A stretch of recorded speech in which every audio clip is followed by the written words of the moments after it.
Size matter? Let's determine the right size for your book. Some of the pressure and some of the intimidation that comes with publishing is that you are looking at what everyone else is doing and you're comparing you to them.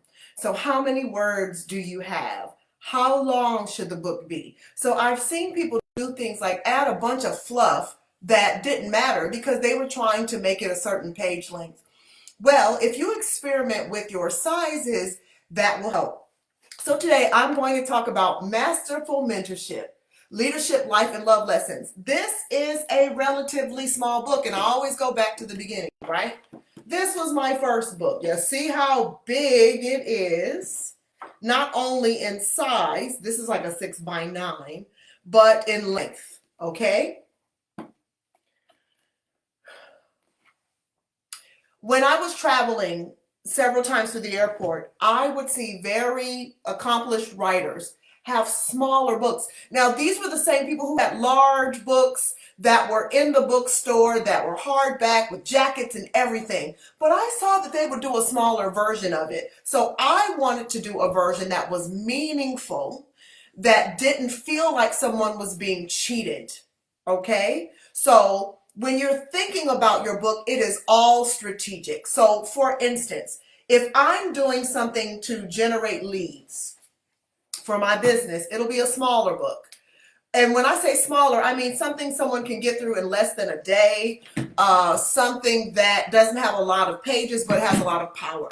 So everything that I'm putting in there, no fluff, get straight to the point, bam. So I write those books specifically to generate leads, not to sell them, even though I sell them. Let's get that straight.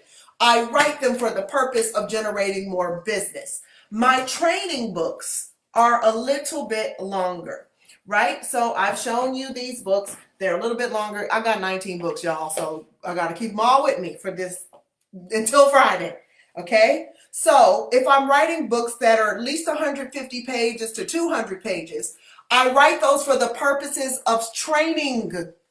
So it's not just the price point on the back of the books, right?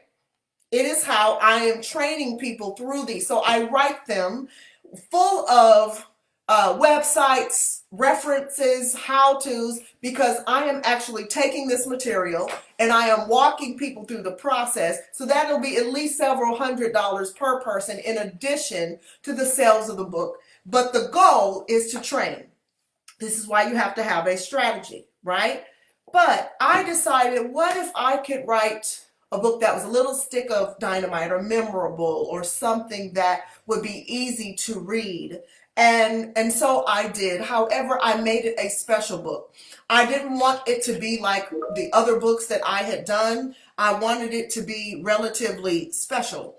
Okay, so over the years, I have mentored a number of people, but that did not come without me being mentored myself. So when I was 18 years old on the campus of the University of Southern California, I met my mentor. I did not know she was going to be my mentor, but I walked up to her and I said, I need a job. And she said, follow me.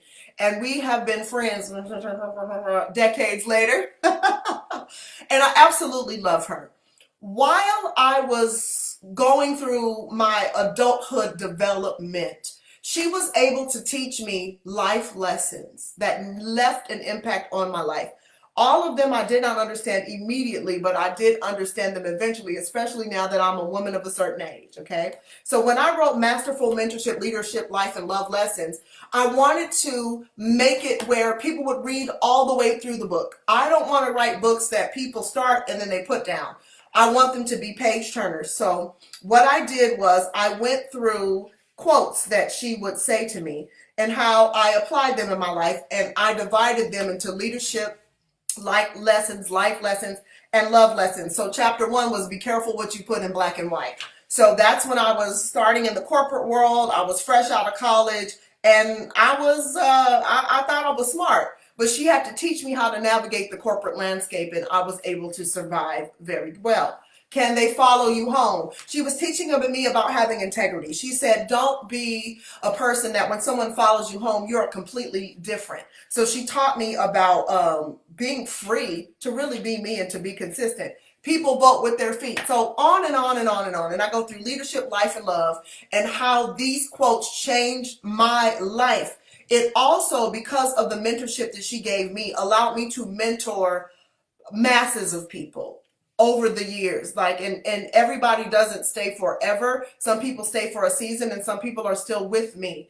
But I've been able to mentor them because of the level that she poured into me. I would sit with her. Sometimes I would take personal retreats at her house. She has a room for me at her house. And I would go stay there sometimes during the summer, and I would do some reflection, and we would just sit down and we would have tea and we would talk, and she would pour this wisdom into me, and I would tell her, this is what's going on in my life. And she would just say, I'm not telling you what to do. I will share my experience with you, and based on my experience, then you decide. But I don't want you to be a clone of me. You be you. And so I took that same philosophy into my mentorship and said, don't be like me, be more like you, but I want to free you to be you. So I absolutely love this woman. I call her a wise woman because she is my secret weapon. One of the lessons was, don't let people know like who your ace card is. And so she would do recon for me. Because she didn't need a platform. She didn't need a spotlight. She told me not to do it. So this was the way I got around it, by honoring her. And so when I dedicate the books to a wise woman, when I write my books to a wise woman, she knows who she is. I love her. But she has been an assignment to my life. And the reason why I think I have the impact that I have is because of the wisdom that she gave to me. So this is what I want to encourage you to do when you're picking a size. When you're picking anything, colors, if it's matte, if it's glossy, if it's matte, here's a difference, right? Glossy is more shiny, matte is not. Think of the way that the reader experiences your book. Is it overwhelming? Is it too large? Is the price point too high? Every time that I work with an author client, we do like a business assessment of their book, and we start from the beginning and say, who is your reader? How old are they? 50? What percentage of men versus women are readers? Who is this for? What is their income level? The reason why I ask that is because if you try to sell a $69.99 book to them, it probably won't be something that they'll invest in, right? So what are they looking to do? Are they of a certain age? That also determines what size font you use in your books. All of it is strategic. And when you're not strategic, it shows and it limits the impact that your book can have. So I just want to free you to say that even if you do a little powerhouse book like that, it doesn't mean that it's any less valuable. So think about their experience with your books. Think about how much time they will spend. Do it like an analysis of your reader for each book. And then based on that, then determine what that book is going to look like, what size it's going to be, what font is going to be, and etc. Okay? The biggest thing that I will say about this particular book, not only is my mentor blessed and everybody is reading it, and she ordered multiple copies for people to read, my own daughter, who will be a teenager in May, my own daughter, in order to save her 30 years worth of lessons, I assigned her to read this book, and I sat with her and I quizzed her like I do everybody. Listen, if you've been with me, if you're an author or if you're a dancer, you know me. I'm going to make sure you know what you're talking about. You ain't going to embarrass me. She ain't going to embarrass me. So I made her read Masterful Mentorship, Leadership, Life, and Love Lessons. And I asked her, like I would give the quote that my mentor gave me, and then she would tell me the lesson. And I'm like, this is amazing, okay? So I saved her lots of heartache by assigning her this book. I'm very proud of this book. She was able to read it in an hour. She's a fast reader. But the heartache that it will save her, and I might have her read it every year because I read it too, and sometimes I be slipping. So I will read this book, Leadership, Life, and Love Lessons, especially love lessons, to remind myself, okay, of some things that I need to know. All right.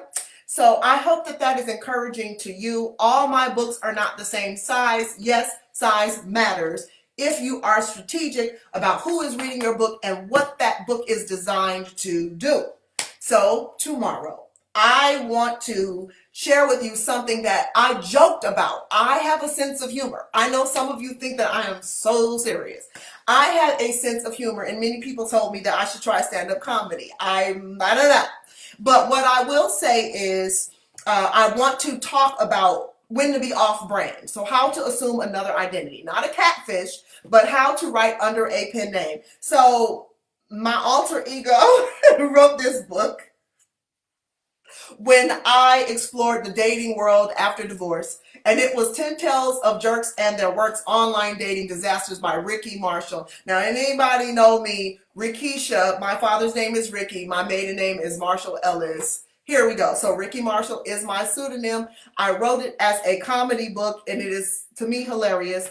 I had already had, so these are not 10 people I was in a relationship with. Let's make that clear. These are like 10 dating scenarios and why I am no longer on the online dating scene, okay? So anyway, I will talk to you about how to write as a different name. You can do that. And so you don't have to be stuck. You don't have to be limited. You can write what your heart wants to write. You can explore different iterations, variations, personalities, expressions of yourself and get it done. So I like reading that book, laughing at that book, and it's something that I just wanted to do, and I might write a couple more as I see fit, but it didn't fit what I was known for. It didn't fit the seriousness maybe or the quality. It's a good read, but it did not fit anywhere. So the best way that I could address it was to write it under another name so that people weren't like, what?